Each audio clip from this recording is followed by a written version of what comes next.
Good morning, good afternoon, good evening, wherever you are in the world. It's Dr. Jan Fortman with Relationship Matters TV. I hope everyone is having a beautiful morning, afternoon, or evening. We are here in Chicago, and it's a beautiful day. What was it? Maybe about what? Three? No, when was that? Sunday. Yeah, Sunday. So that was 4 days ago. We had torrential rain.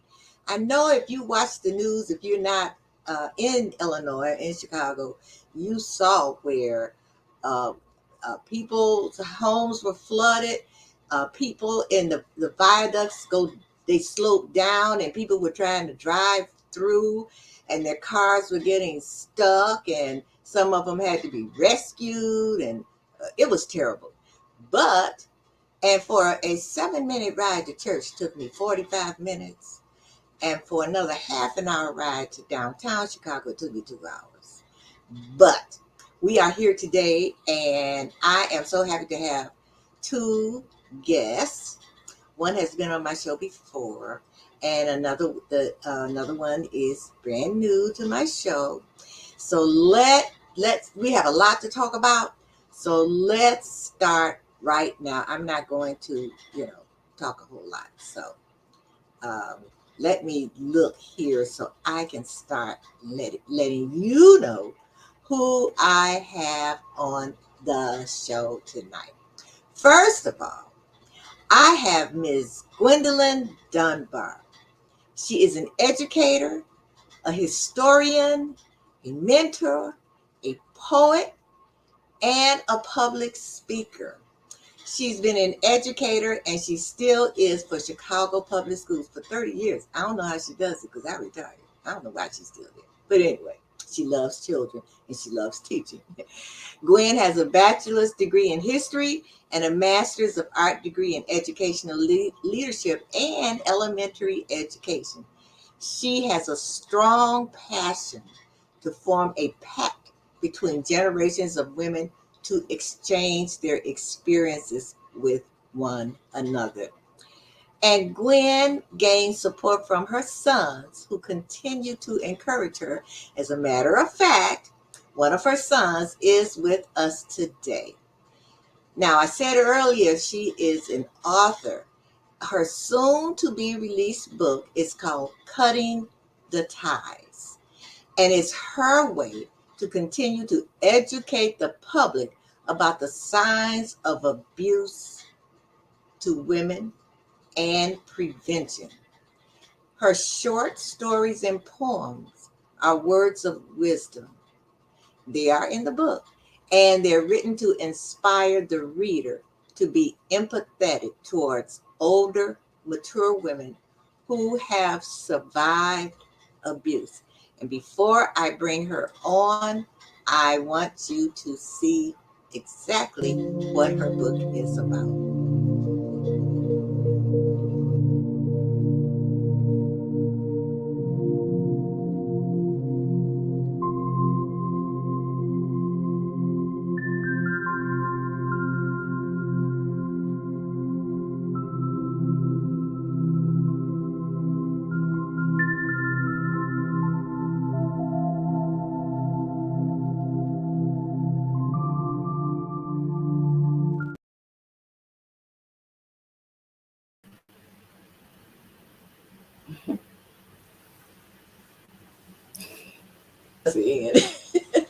Hi, Gwendolyn Dunbar. Hello, hello. How are you? I'm here and I'm blessed. Yes, you are. Yes, you are. So let me bring on another one of my guests, someone who you've been knowing all of his life and all of your life. His name is Ronnie Ray. Ronnie Ray is a professional stand up comedian, writer, theatrically trained actor. Oh, he belongs to SAG and actor. Okay. He's an improviser. He's the only comedian to appear on Nickelodeon and Playboy TV. He has toured the country as a headliner and featured for over 15 years as a stand up comedian. Also, he has shared stages with such comedians ranging from Robin Williams to Leslie Jones and many more. Now, Ronnie's performances have received accolades in national and local publications, with his stand up being described as hilarious, quick witted, and extremely talented. I'm going to add something a little blue. Now, his credits include the Playboy TV series Canoga Park, Totally Busted, and Nickelodeon's Victorious, Shonda Rhimes' Grey's Anatomy, Dick Wolf's Chicago Fire on NBC, oh, Empire, which was on Fox, and WETV's Cold and Windy. He's appeared in such movies as Save the Last Dance with Kerry Washington and Julia Stiles, Red Rum with Kenny Young and Jill Marie Jones, Come On Man with Tony Rock and Rodney Perry, and many others. And Beth Lipstick of San Francisco Chronicle says Ronnie Ray has tremendous presence no matter what he does. So let me bring on Ronnie Ray. Hi, Ronnie. Wait a minute. Ah, Yeah. wait, that's what I should have had. He is I and I is he. Yes. So, how are you? I'm wonderful. How are you? I'm doing just great. I did come to see, well, I've seen you more than once. But yes, you are funny. Thank you. Funny. Yeah. Very, very funny. So, we have a lot to talk about, but what I want to do is start with wait, first of all, folks, if you don't know, Gwendolyn Dunbar is Ronnie Ray's mama. So, is he your oldest son? I know you have you have two sons, right? I have two sons. Ron is the oldest. And I Ron's the waited a oldest. long time. They are 11 years apart. Oh, wow. Is your other son there with you? Yes, he is. You know, saying he He's can my wave. technical assistant. He can wave. She wants you to play. He's coming over. He's This is sitting a on the other side of the family. room. It's a family affair. I know he's your techie person. Yes, he is. Mhm. And he made that beautiful eye. Yeah.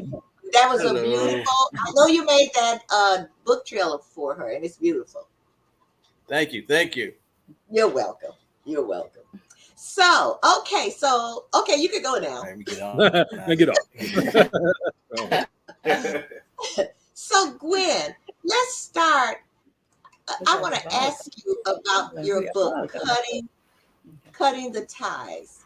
What inspired you to write a book on this topic about women in abusive relationships?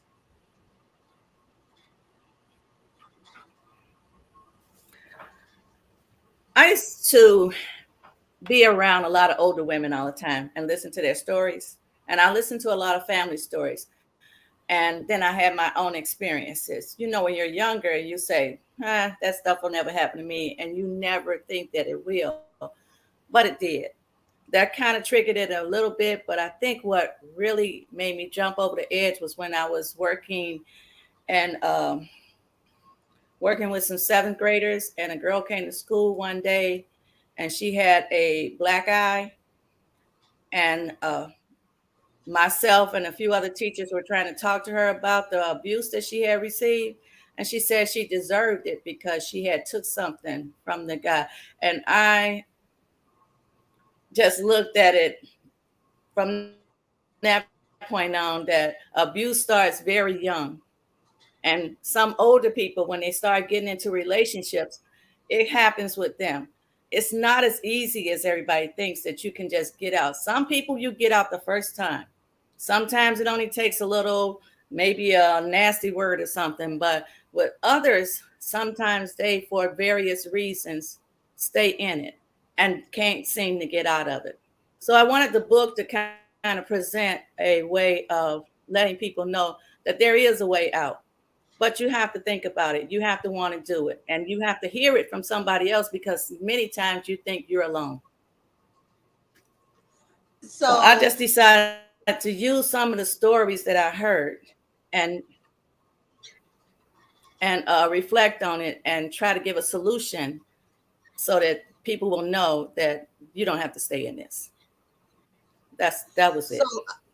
so are you talking just about physical abuse, or there are all kinds No, of abuse? So okay. there's So physical, go. mental, verbal, and it all starts in various ways. It may not even go all the way to physical. It might just be financial. It might be verbal. But the way it starts off and it continues to grow. So I tried in my stories to hit each one of them: spiritual, mental, physical, financial. I tried to hit those in each one of the stories, because either way it goes, you wind up with somebody who's feeling bad, and that even after they leave them alone, if they haven't really done anything. I talk to ladies sometimes who are 70, 80 years old, who are still feeling bad about the things that they went through. So I Oh, thought that may, yeah, some of the, like I said, I talk to a lot of my mom's friends sometime, and some other people. I've just heard their stories. And these women are not young women, but they experienced it as a young person.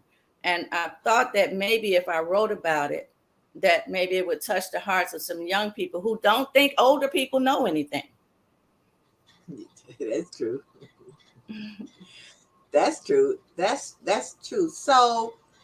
Um, so the writing. How long did it take you to write this book?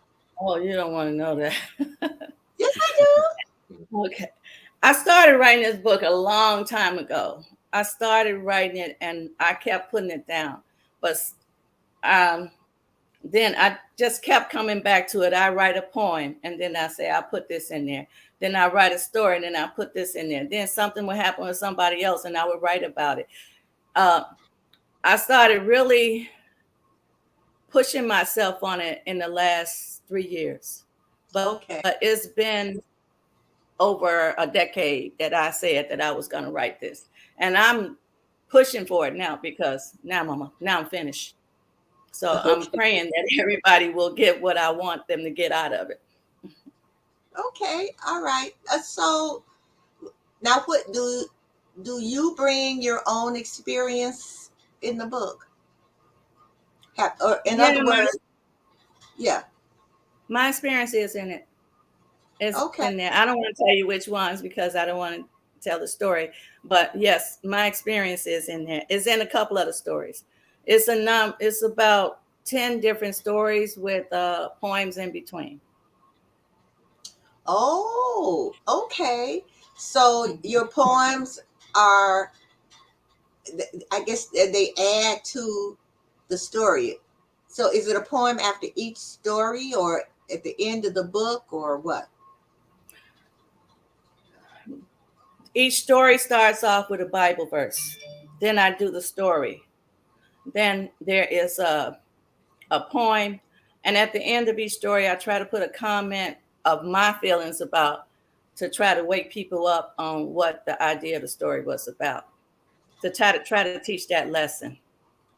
Okay, so now, so now you wrote your book, and do you have any upcoming projects or initiatives that you're working on, beside your book, to raise awareness about abuse, and even supporting survivors?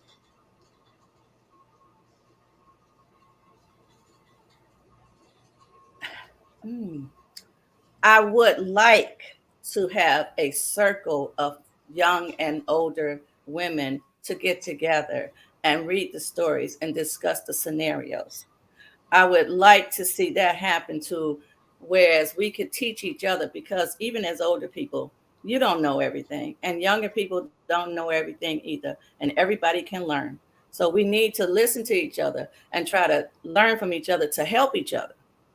We can't do that unless we have an open dialogue. And if I can get that in a church, if I can get it in an open forum, if I could start it somewhere as a mentoring service, I'm going to do. Okay. Yeah. So here's a question That might from, be the little thing, but yeah, I'm hoping that will grow. okay. So Renita Dixon wants to know, can you share some signs of non-physical forms of abuse? So so if I see someone or she sees someone and there's no physical signs, meaning, you don't see a black eye or anything like that, how what are the signs that you would think, okay, this young, uh like you said, in school, this young girl, seventh grader, or an older woman, or what are the signs? There's one story there called about beauty. A young lady, he never touches her, but he never takes her anywhere. He tells her how ugly she is. He doesn't do anything for her. He doesn't. He just always has belittling comments about the way she acts and the way she looks, and doesn't want to take her anywhere. That is Okay. else because you are not making your mate feel good about herself. Financially, sometimes I get a little sexist. I don't want to be like that. But financially, you see the man come in and take all of the money and issue out an allowance or only enough money for them to pay what they need in the household. And sometimes they have to go to the store with them for that. So one of my stories is plant your own seed. Plant your own seed. This lady, the man had, he said, I work, everybody do what I say do because I'm the one bringing in the money. But she manages to go back to school and do things for herself, and she brings herself up. When you have one person in total control of a household, whether it's verbal, financial, whatever, that's abuse. Okay. So Did I? how do men, we got Ronnie on here, your son, how how would Ronnie recognize abuse if he saw it, or if he suspected it? What signs would he see? Or Ronnie, okay, I ask you, Ronnie, if you see a woman and she's not, got black eyes or something like that, how would you know that maybe she might be in an abusive relationship? You can sense the fear. It's certain Okay. things that they don't go to. I kind of don't. I've dated women like that. I've dated women that say that they don't believe a man loves them unless they hit them. I thought Really? it was weird. Yeah, and they laugh at it. It like it was just so common to them. And I was dating this one girl. She was so used to it, and I didn't. I don't do that. She was so used to it that she would start fights on purpose, like arguments on purpose. And I remember, like, I don't really care. Yeah, I just leave you alone. But one day she like really pissed me. She made me mad, and I'm like, I'm going at her. And as I'm getting mad, she's like grinning, like, yeah, I got him now.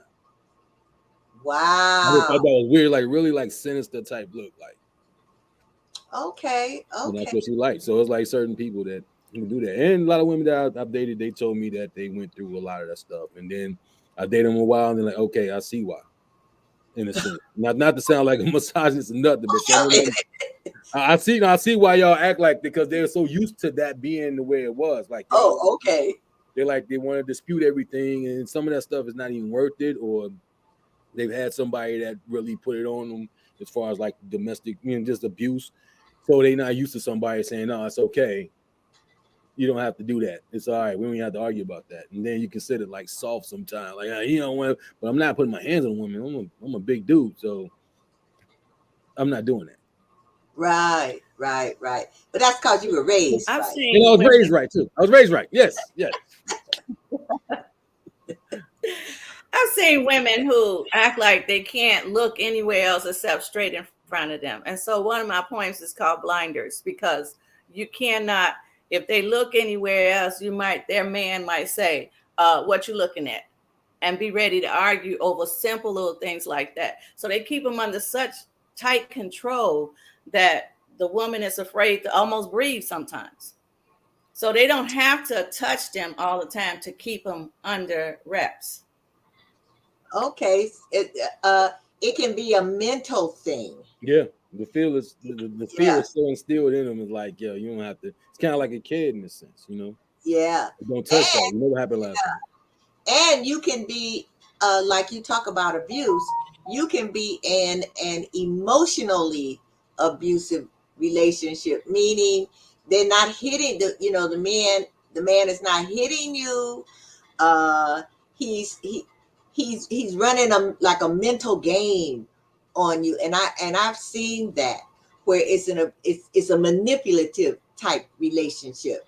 Yeah, In other words, he's happy with you one day, and then the next day he's telling you you ugly, and then the next day you're beautiful, you're the best thing that happened to him, and then the next day, it's something like that, and I think a lot of women, and I've known a couple who are in emotionally abusive relationships.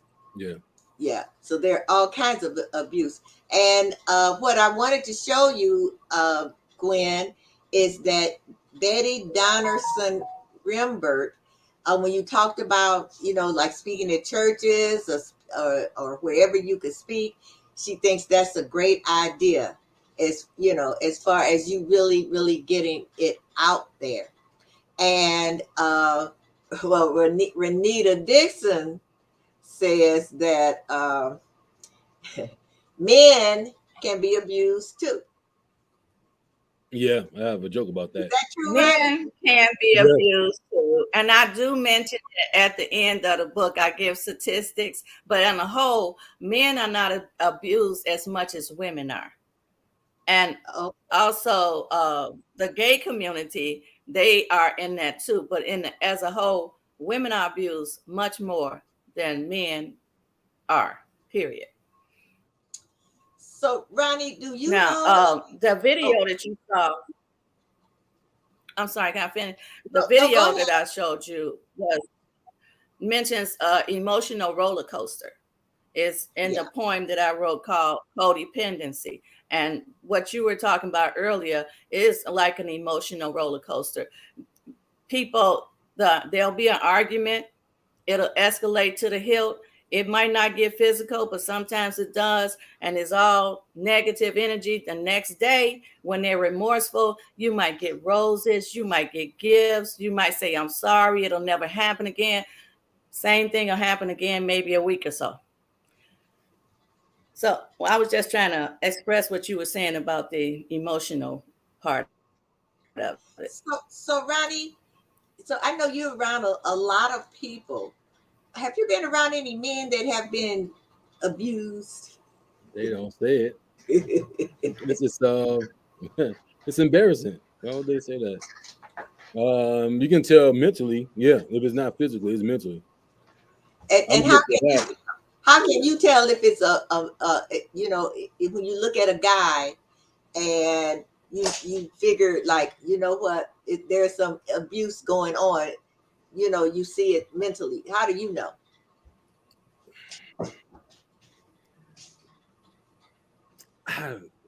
Some people just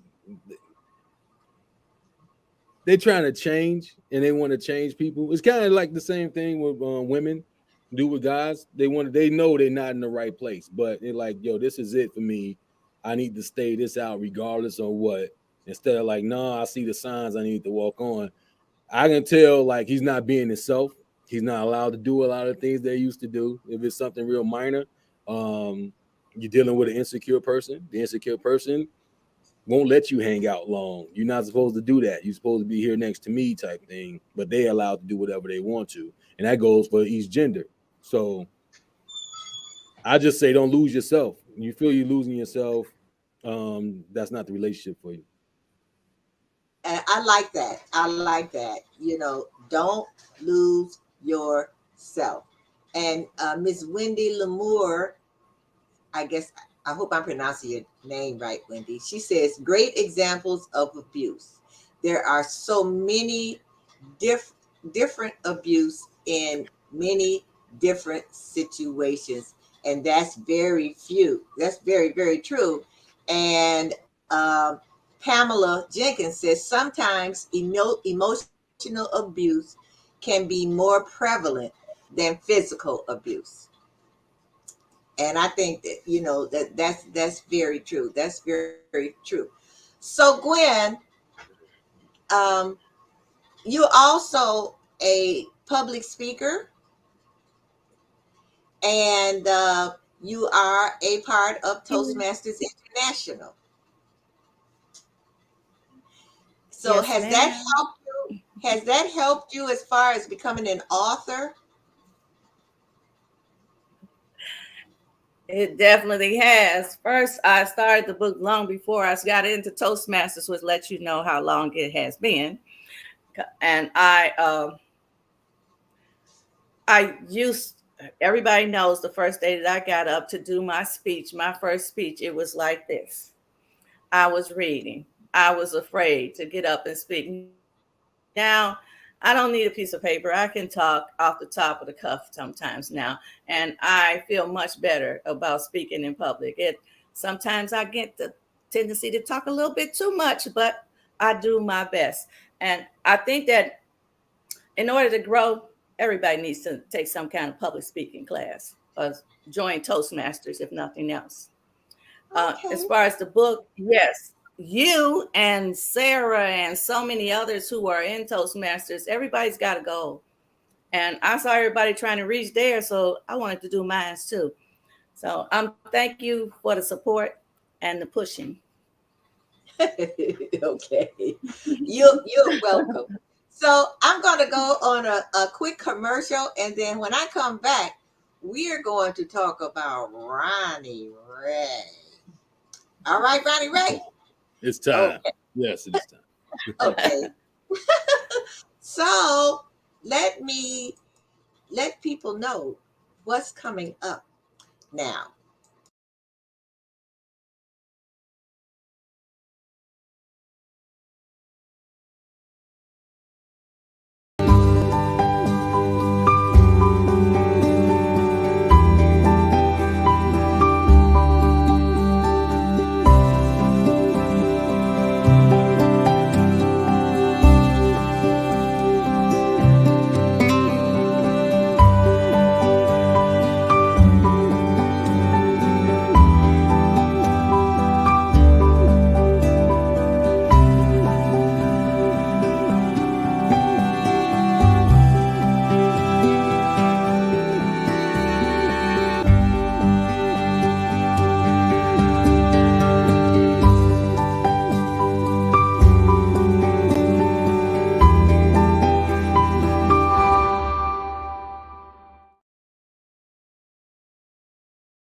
Another author that has been on my show that talks about relationships.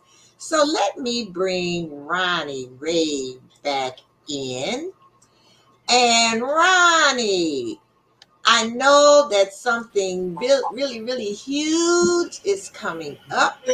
So here it is, and I want you to talk about it. Yeah, yeah. Live at the Lincoln Lodge on my birthday. Rocking an hour special. I haven't done it in 7 years, so I'm looking forward to this. Wow. So My let me. brother told me, my brother told me I need my bring the pain moment. Chris Rock, like you need to show him. I've been slacking for a while. I've been crowd working forever, so I had to go back and get the bits, get the stand up bits on, and I'm ready. So Saturday, yeah, be ready. Yeah, I don't think they're ready for this. Oh, wait a minute now. Hold on. So it's not. It's your album. Is this your first album? No, I have 3 EPs and 1 album already on all stream service. Oh, okay. All Yeah. right. And But I wait, go wait, ahead. wait. You said we're not ready for this. No, they're What does not. that They're not ready for what does this. that This mean, is Ronnie? different. This is different. This is different. They ain't seen this one yet. Is it blue? Yeah, very. It's shocking. It's not over the top blue Oh because I Lord. know over the top blue, but I'm hitting on subjects that they nobody has. I gave comics a chance to talk about them too. I haven't said anything. I'm sitting back watching it like they haven't said this. I've watched everybody. I'm like, it's time to get it out. So, and after this, yeah, I haven't done material for the past 2 years before I started working on this. I just been crowd working. Like I haven't been doing jokes. I throw an old joke in there if I can, or try to find material. This time I like, all right, let's sit down, write the bits out, have them down. Every morning I'm waking up, going over it, and then boom. Saturday, all the All work pays off. right. Okay. So let me ask this question. How did you get started in comedy anyway? How did I? What made me want to do it? How did I get started? Yeah, well, both. I wanted to be Eddie Murphy at when I was six. I wanted to be Eddie Murphy when I was 6 years old. I had my mother buy my uncle the comedian album Eddie Murphy did, but for my uncle, but it was actually for me because I really listened to it. I had no business knowing all that language and that material at 7 years old, 8 years old. But respectable, but I knew when to do it, and I learned from that. Then Richard Pryor albums, my uncle was listening to. My uncle Larry started recording comedy specials. I'm like, yeah, I feel like I belong with these guys. Got into comedy. I wanted to get into stand up. Wound up getting into improv almost by accident. Lady Sean Landry was like, "No, we improv. You need to get into this." So when I'm taking classes at Second City, did that for a year. Met Sean, the lady that told me to get into improv. Started doing shows with them. Graduated Second City. Started touring with them, doing colleges and all that. Uh, First time doing stand up was December '99 at Riddles when it was on 159th in Cicero. I did it probably 5 times in like 5 years, and then I moved. I was in LA in 2000, and in 2004 I went and did an audition for a TV show, and I bombed hard. And I was like, you know what? I ain't never bombing again. And I bombed a few times since then, but I knew what I was doing this time. But I did that probably 3 years. Well, probably like 2 months in, I wound up hosting at the Comedy Store, Michelle Murdoch's Crack 'em Up Thursdays, which is about to celebrate 20 years in October. I worked there 3 years. Spanky Hayes from Wild 'N Out, Leslie Jones from Saturday Night Live. I worked with them. Left there, moved back here.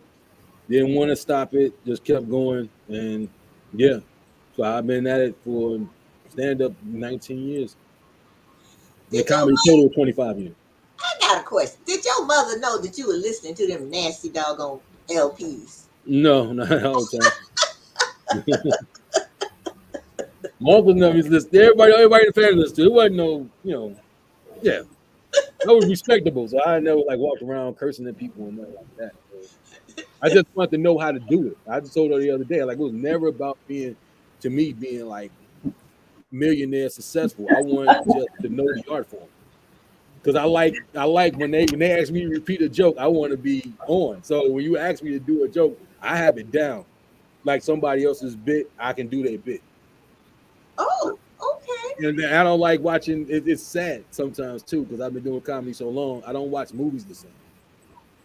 Oh no? Like we watch a comedy movie, a girl was dating me. Like I don't like watching comedies with you because you not having fun when you studying how they do it. Like yeah, I'm trying to figure out where they coming from. Or if I've seen it that many times, I might be repeating what they're saying. Okay. Yeah. So what is your well, you probably said it already, He but your What you favorite say? part. What is your favorite part about performing live? Instant response. Okay. Instant response. And TV pays more. Longevity. It's a hurry up and wait thing though. I don't like that. Out of all the things that I do, I don't like being on movies and TV. I like the money they give, But the hurry up and wait and all the takes, it takes forever. So stand up and improv, live stage shows, instant response. It's a rush. If it Okay. goes well, I might not sleep for a day or two. Really? Yeah. Wow. So how do you feel like you told this joke and you think it was really a great joke and it just bombed and people just look? What do you do? It was my fault. It was the setup. It was a setup. It was the setup. The setup is more important than the punchline. So What is the going Oh, setup is if the setup is set up right, whatever you say after that is going to be funny. So either they didn't hear the joke or they didn't understand what you said. So you have to be clear when you set the joke up. If you know what you're doing, you got to be clear. Because most of the times I go off the top, so I don't write the jokes. I didn't write a lot of the jokes that I do, so I know how it's coming. You got a certain amount of seconds to make somebody laugh. so Renita Dixon wants to know, where do you find inspiration? In life or just comedy. Well, comedy. That's what we talking Comedy, oh, it's it's the war. Like it's just what I do. Like it's the fun. Getting that rush is like it's like the drug. It's the drug to go up and get a good show every night. Like in LA, when all them years I lived out there, we didn't get paid any money. They sit there and listen. We had to pay to get on stage. really? $5 a night. I'm paying $35 a week just to get on stage for 5 minutes at a time. And then when I did the show at the comedy store, she barely paid us anything. And we got paid nothing. The first time I got paid some real money, I had to go 16 hours north to like Oregon to do a show. Like Really? it's not easy at all. Like it's not easy. If you trying to, it's not easy. It's not easy at all. You gotta really love it, and I really love it. So inspiration is just the next show. What's the next show? Can I get them? What's the lineup? Who's in front of me? Oh, they put this guy in front of me. Who's behind me? They're in trouble. You know what I'm saying? I don't play basketball anymore, so this is the only thing I have as far as like competitive thing. It's this friendly competition. No disrespect, but yeah, I want to destroy So have you ever been heckled? all the time. So what I've do been you heckled do? a lot. I've been heckled a lot. The last time I recorded an album, the guy heckled me the second night, and I hope it doesn't happen this Saturday because we only got one show. So we got everything on that first show last time, and that's on the album that you hear. I got heckled right in the middle of it because I'm in a spot where it was um bring your own bottle, and they had been drinking way before the show started. Then I come on later, and then they want to say stuff, and then me and this dude going back and forth. I'm killing this guy. I finally finish the show. I go out to the hall, shake hands with people. A truck pulls up. It's this guy and his friends. And I'm thinking he's ready to fight. And he's like, "Where Ronnie Ray at?" I'm like, "What's up, man? Man, I love you." So every time I've been heckled, somebody, whoever heckled me, always comes and they want to buy whatever I'm selling or they want to talk to me. Oh, man, I thought I was helping. No, man, we recorded. Oh, I'm sorry, man. Got a picture with him and everything. I hope he don't show up tomorrow. Me and Saturday, though. Yeah, no, it's not. So what is the biggest challenge that you have faced as a comedian?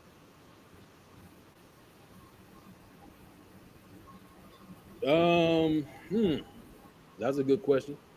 Biggest challenge as far as like getting on stage, um, following the wrong guy. Yeah, that I bombed because of that. I was intimidated. Tony Roberts is hilarious. If you don't know him, he's hilarious. And it was the day before Michael Jackson died. I remember this, and he wanted to come in, and he got in front of me. And I'm like, he want to go up and take this spot. You got to follow him. Like, I don't want to follow him. That was the last time I ever been scared to follow anybody. And he went up Okay. and killed. He was so good. The guy went after him, bombed, and then I bombed after him. That's how good he was. That's how good he Oh, is. He's funny. now who is that you're talking about? Tony Roberts. He's from Detroit. Okay. Yeah, he's Okay. hilarious. Like black, I consider him like a black Rodney Dangerfield. He's like boom, boom. He's Oh hilarious. my He's God. a nightmare. My husband loves Rodney Danger. I guess he discovered Rodney Dangerfield. And so he's always on his phone, looking at laughing at Rodney Dangerfield jokes. So Rodney Dangerfield, he was what you call it, self-deprecating humor. Yeah, No, Yeah. he's not self-deprecating. He's just like fast. Like Rodney comes with those jokes like so quick. He'll give you like seven in a minute, and um, Tony's the same way, same energy. Not the same kind of material, but the same energy. Okay, but same kind of energy. So uh so how do you prepare? I mean, like, do you have nerves? Do you get nervous before you go on?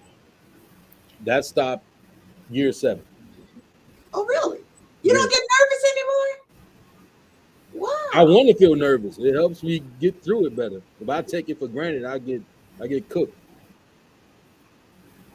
So do you have like some excuse ooh, I said I didn't want to hiccup during the show. Do you have something that you do right before you go on, you know, like Every, like I watched I guess it was Chris Rock show. mhm. And before he goes on, I mean, he's prancing up and down, walk, Yeah, yeah, yeah, yeah, you know. And yeah. then when I watched, what is it, Legends of Comedy or something, you could see they did certain things. Well, they all got together and they prayed, but like some comedians, they have certain things Listen. that they perform. Do you Hmm. have that before you go on? Yes. So what is it? Lately, since we reopened in 21, I watched the same clip of me on YouTube. My friend recorded of me at the comedy store in the Belly Room, March 11, 2012, because I want to match that energy. So I watched that just to feel that vibe. And like, okay, that's how I want to sound. If I'm hosting a show, I'll play a clip from Def Comedy Jam, Martin Lawrence, because he was the best host to me on that show. And to see him how he came out, and it was all crowd work, and it's his energy. And then I close my eyes and count to 300 real slow, just to know that this is the only thing that's going to matter for the next 90 minutes. And that's what I do. And then I try to Okay, watch everybody. I try to see the energy before they go. The other comic before me, just see what they say. I can feed off that to go into my act. So okay. yeah, and I pray, and then I do the thing. I give thanks to, I say, my grandparents, mom, dad, pops, cousins, uncles, aunts, friends, foes, people in the hospital, people homeless, people that's hospitalized. God bless everyone. Let's go. So do you prefer like I know Lincoln Lodge is like a small intimate crowd. Do you prefer that or you prefer like a big huge stage, I don't where think I ever want to do a football stadium like Kevin Hart did. I don't. No, no, it's too much distractions. Those small rooms is intimate, and they're into you more. You came to the room that was the small room. We're across the hall for the one on Saturday, so it's like twice as oh, big. So, um, yeah, I'm looking forward to that. Yeah, I like, as long as they're paying attention, I don't care. But if they're distracted, I did comedy on a Marine base one time, and it was planes flying over us as we was performing. Like, that's just distracting. I want them to pay attention and get the jokes. That's when you bomb because, like I said, you don't hear the setup, you can forget it. You can get the punchline. that's something I always thought it was the punchline, but now I know it's the setup. Yeah, that's how they say it, the cadence. Like Bernie Mac doesn't have to say punchline. He can just talk and it's funny. It was funny. I met Bernie Mac before he became really, really famous. There was the Cotton Club, 22nd Street, and they Right. used to have open mic night. Mm-hmm. And he would come, and to me, he wasn't funny. But then one day the MC was absent, and he asked the owner, could he MC? And he MC'd, and he would tell the same jokes over and over and over again, but it seemed like he would add stuff and get better. Then one night, HBO was coming, and so that's when he told us, like, look, I don't care what I say, what joke I tell you, I'll laugh, fall out of your chairs, do whatever, because I want a show. And so evidently they signed him, to appear on HBO. Then he had a fundraiser because he didn't have any money. Mm. So, so I somewhere around here I've got the program that he did, and it was Bernie Mac and the Macaronis Right.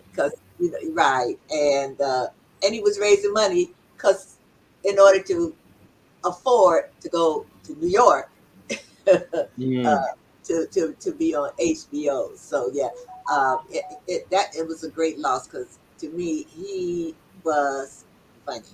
He yeah, was very funny. So, love him, are baby. there any subjects or topics that you find particularly challenging to joke about? No, no. I got one that I did tell my mother the other day. I got one that's gonna probably burn people the wrong way. But I don't care. Like you can't care. You're an artist, man. You gotta do what you do. Yeah, it's the truth though. It's not like I'm making. It's not hate or nothing. It's just the truth. It's gonna be bad Oh, because Lordy. I did it. I did. They let me practice. Shout out to the Comedy Cabin in Janesville, Wisconsin. He let me practice the show before Saturday. And I said it. And it was one black lady in the audience. When I said the line, she was like, "Ooh!" And she normally just laughs at anything. She like, "Oh!" And then she just started busting up laughing because it was the truth. So you Have you want some? heard it, Gwen? Have you heard his album? I can't hear. Have you heard it? You can't hear it. Are you on mute? I haven't Please heard don't. all of it, but So, I did hear some. Sometimes he'll throw things at me, and I know what he's talking about, but I don't judge. I really, I'm like the resident critic. I come to the show every week, and I Brian look at all the McCallum. Yeah. comedians, and including him, so he knows if it's something I don't like, I will tell him. But he told me about what he was gonna do. It doesn't seem like it's gonna hurt anybody's feelings that badly. But Okay. everybody That badly. has strong ideas. Hmm. Okay. All right. Because you are on YouTube. So what is your YouTube channel? Is what is it? Ronnie Ray or what? I've Uh, seen it. But comedian Ronnie Ray on YouTube. We about to probably put another page up too, but we got other stuff. So my brother's the film guy on Lawnmower Productions. So yeah, he's the film guy. So we got a lot of stuff coming. We're gonna okay. probably put the show. We've been recording everybody for like a year and a half. So I'm gonna take the show and make it like a series. Coming soon. That's one of the goals. But we want to finish this first. So we started doing the sketch comedy, all that stuff. So yeah, we about to definitely flood the network. Oh wow. That's wow. That's really great. Uh, and I want to tell people, yes, Ronnie is funny. And if you go on his YouTube, comedian Ronnie Ray, then you kind of get like a little gist of the kind of jokes that he tells. So yeah, they're a little blue, but we all grown folks. I don't. I'm not as bad as I could be. I'm telling you. I try to. Yeah, I don't So drop Pam, the N bomb at all. But I got a joke about the N word, and it's gonna hurt. oh It's so Lord. funny. I love it. So Come on, Pamela Pam. says, all right, Ronnie, looking forward to your show. Thank you, Pam. See Wow, you wow. there. Sit in the front, and I'll talk about you. No, Oh, no. When I do that, I don't disrespect nobody either. I'm complimenting folks. So yeah, you want to get some compliments, sit in the front. I made the wrong decision to sit in the front. And who was that, Keith? We were on a cruise and Sinbad. Mm. And he said something and I made a comment. And he heard me. Lordy, Lord. I will never, ever. Oh my God. He came back at me and he just kept, I mean, it was funny, but Yeah. I was like, I would never do that. Mm. So no, no, no, no, no. So if Right. someone, so um, what like young? Okay, so this is a question that I have.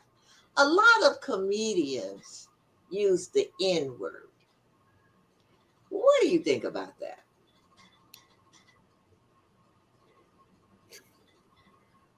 I gotta answer this question. Joe the spot.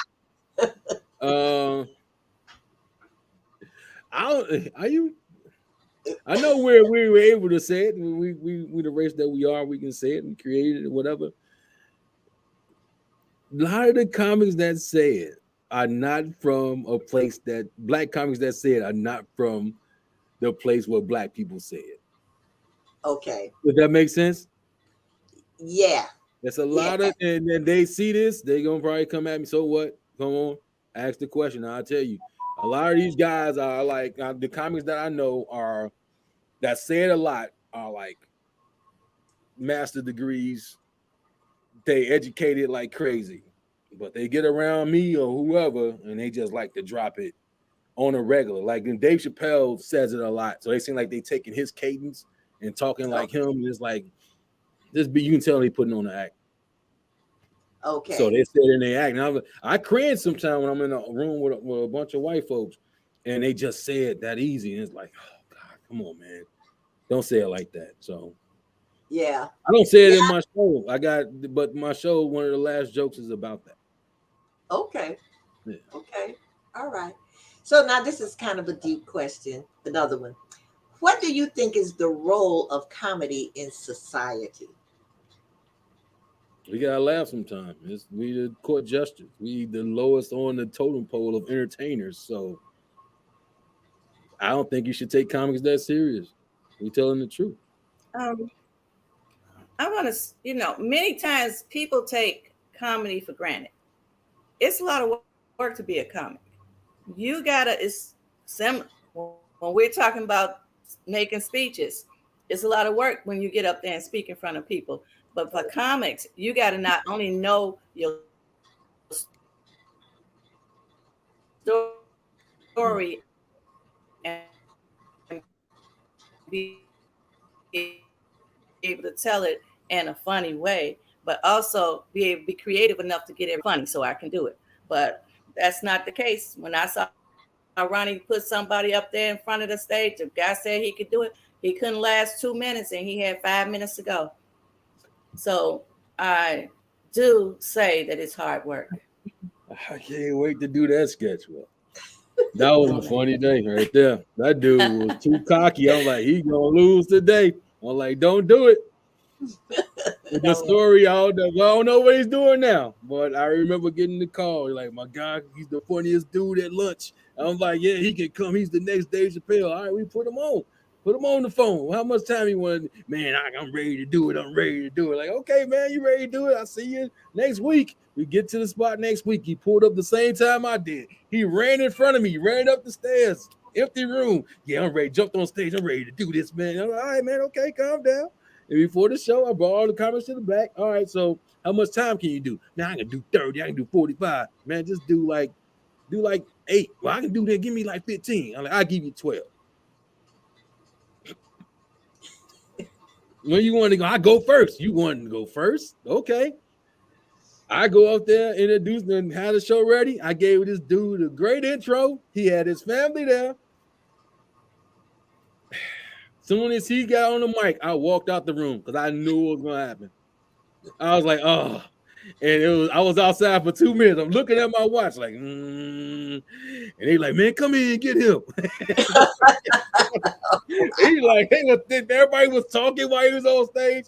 He like, man, I can't believe y'all got me up here palming in front of my family.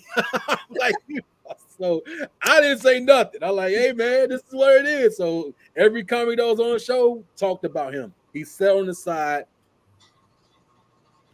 rejected. He had nothing to say. He was not having a good night. I think he stopped comedy for the rest of his life that day. Oh, wow. So, what advice would you give someone who wants to become a comedian? You gotta want to do it. What's your Okay. reason? You just want to be an actor and get in and then quit the genre? You gotta want to be in this for life. Like you gotta love it. And it's a drug. So that hits you, yeah, you're gonna do it. Like we was in LA doing it for no money. No Okay. money. No Okay. money. We gotta spend $5 a day, but we out all day talking to each other. And you can see people. I didn't go to college. The comedians that's headlining, they come to town. Those are guys I went to college with. Because I see them, we all have stories that we hung out. So that was like from '04 to that's 9 years that I was around these guys all day, every day. So Oh wow. one of the best experiences of my life. Okay. Even though And we were broke and walking together, it was like seven okay, of but us. you were hanging together. Yeah, it was So like seven Gwen, of us walking from open mics. Man, crazy. Yeah. what advice would you give someone, Gwen, who wants to become an author? Right.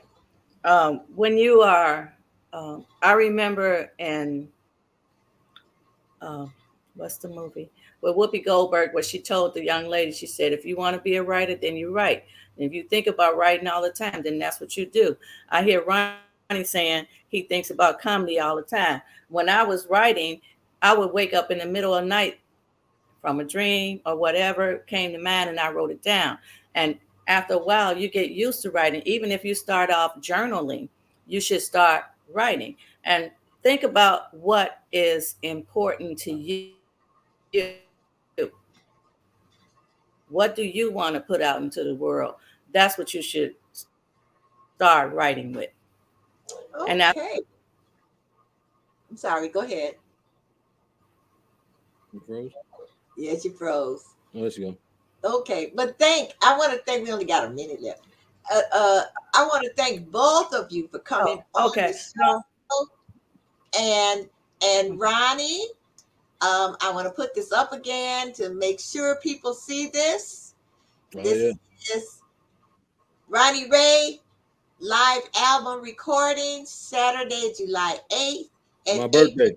his birthday, and happy birthday to you. Thank you, thank you. Lincoln Lodge in Chicago, and it's on 2040 North Milwaukee Avenue.